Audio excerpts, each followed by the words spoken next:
Google says it'll soon be easier to use TSA PreCheck Touchless ID. More on that coming up, but first, the U.S. government is reportedly urging Meta to submit its AI models for evaluation amid growing safety and security concerns about the risks posed by the latest artificial intelligence technologies.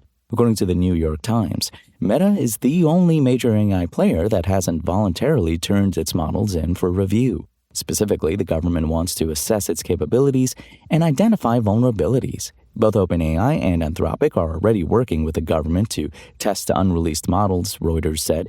Meanwhile, Google, xAI, and Microsoft have already agreed to provide the Center for AI Standards and Innovation with early access to their new models. And following a similar lawsuit earlier this year, Google has settled with a minor known as RKC, who claimed that social media platforms harm them, Reuters reported. Terms of the settlement were confidential, the lawyer said. The same plaintiff also sued Meta, Snap, and TikTok, with those trials set to proceed next month. YouTube has thousands of similar lawsuits pending, so this second case represents a test run for the many to follow.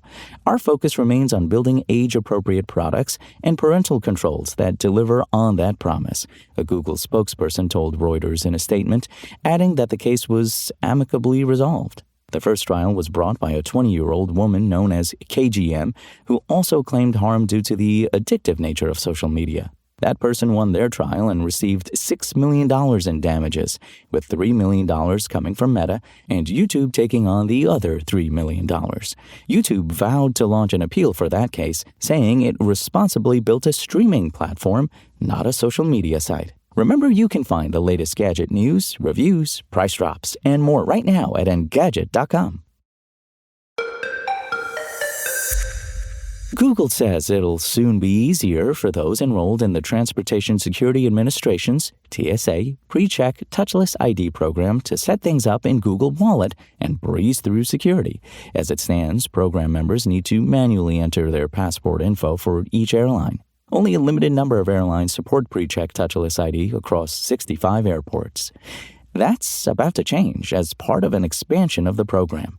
Google is deploying an update over the next few weeks that should streamline the process with the support of 100 airlines. You'll soon only need to opt in once via Google Wallet. Google says it's the TSA's first digital wallet partner for the program. You'll need to create an ID pass with your credentials, then check in for your flight and add your boarding pass to Google Wallet. If you're eligible, you'll see a Get Started button on the boarding pass that takes you to a TSA enrollment page, through which you can agree to share your ID pass and flight details with the agency. After the TSA rubber stamps your enrollment, you'll see a PreCheck Touchless ID icon on your boarding pass, meaning you can zip through the relevant express line at airport security without having to take out a physical ID. Privacy, of course, is a key factor here. Google reaffirmed that Wallet shares your info with the TSA only after you opt in, and then unlock your device via biometric, PIN, or pattern authentication. Your digital IDs are encrypted and stored locally on your phone, too. For frequent travelers who fly with several airlines, this might be a simpler way to handle things than by going through each carrier's own app.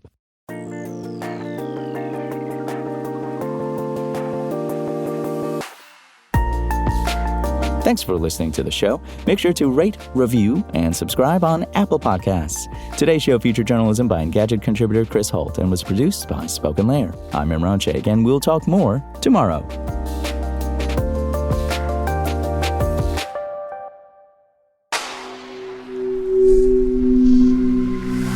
Spoken Layer.